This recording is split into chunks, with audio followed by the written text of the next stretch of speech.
방금 김용민 위원께서 굉장히 중요한 포인트를 지적해 주셨네요. 국가공무원법에 심사위원회를 둘 수 있다와 이 검찰의 문제점, 지금까지의 전관예우와 또 검찰이 저지른 수사기소 독점주의를 활용한 검찰 권한의 남용, 여러 문제를 점검을 해 주시면 감사하겠습니다. 네. 그러면 법사위원장으로서 법사위원인 제가 질의하도록 하겠습니다. 우선 법무부 장관님, 네네. 아까 김기표 위원님께서 하신 질의와 관련이 있는데요. 이 대검의 문서 감정 규정이 갑자기 어느 날 개정이 됐습니다. 보고 받으셨습니까? 요번에 지금 국정감사 기한 중에 문제된 정도는 제가 지금 보도를 통해서 알고 있고요. 네. 그 당시의 상황은 제가 정확히 알지 못합니다. 네. 그러면 PPT를 한번 보셨으면 합니다. 지금 보여주시기 바랍니다. 이 문서 감정 규정을 22년 12월 22일 개정했는데요. 아마도 조폭 편지에 대해서 허위 감정을 하고 그 감정을 허위성을 마사지하기 위해서 저런 규정을 개정하지 않았나 추정이 됩니다. 왜냐하면 통상은 그 개정 전에는 판정을 감정사들이 주심감정사와 다른 두 감정사 3명이 일조가 돼서 하는 모양인데요. 이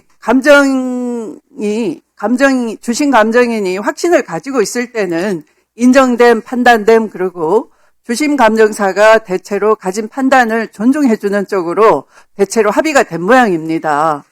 그런데 만약에 주심감정사마저도 인정됨, 판단됨 하는 뚜렷한 확신이 아니고 그냥 확률적으로 그럴 가능성이 좀 높다 할 때는 가능성이 높다, 두 번째 판단을 하는 것이고요. 그런데 자료가 부족하거나 할 때 또는 확신이 좀 그 가능성마저도 높지 않다, 이 단계에서는 판단 불명 이렇게 하는 모양입니다. 이것은 감정 대상 또는 그 감정 객체에 대한 판단이겠죠. 판단 불명이라고 하는 것은 자료 불명이나 뭐 이런 건 애매하거나 이런 거니까. 그런데 지금 문제되는 신설 조항은 바로 이겁니다. 한 명이라도 반대하는 경우 회의체에서 3명인데 주심감정사 말고 나머지들이 한 명이라도 나 잘 몰라. 사실 오염될 수가 있어요. 누구 부탁을 받거나 할 때. 그러면 일부러 버티고 동의를 안 해주면은 이 경우에는 승인권자의 승인을 얻어가지고 전체 회의를 열게 돼 있어요. 그 승인권자가 누구냐? 바로 법과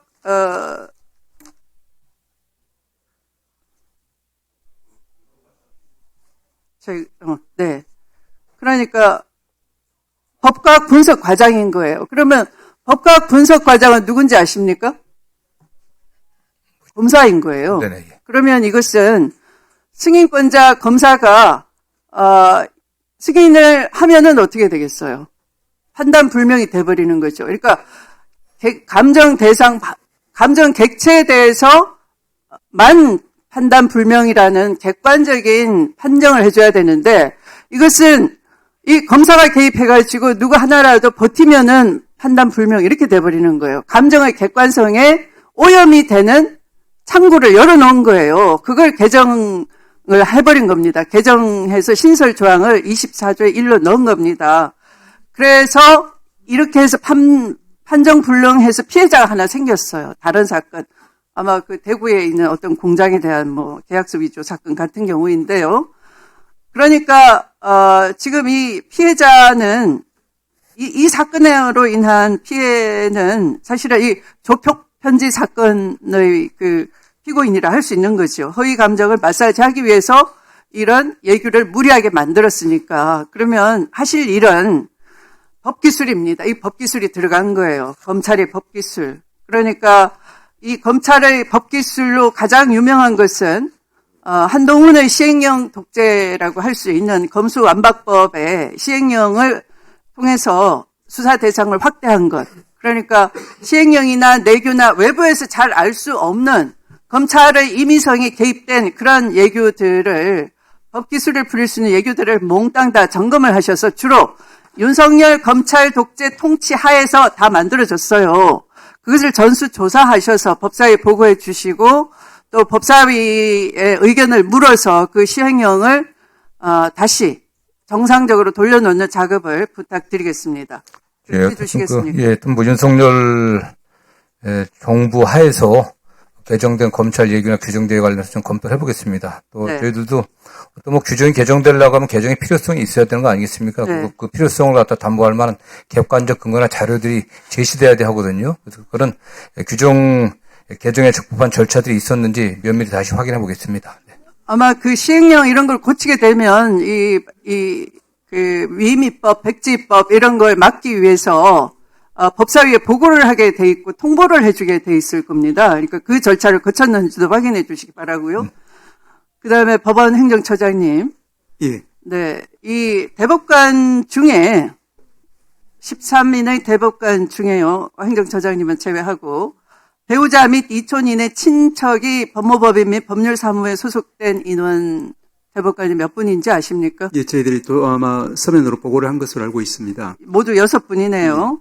그런데 2013년 대법원 공직자윤리위원회는 법관의 이촌인의 친족이 변호사로 근무하는 경우에는 해당 법무법인이 맡은 사건은 처리하지 않는 것이 바람직하다라는 내용의 권고 의결한 바 있어요. 그렇습니까? 예. 네. 네.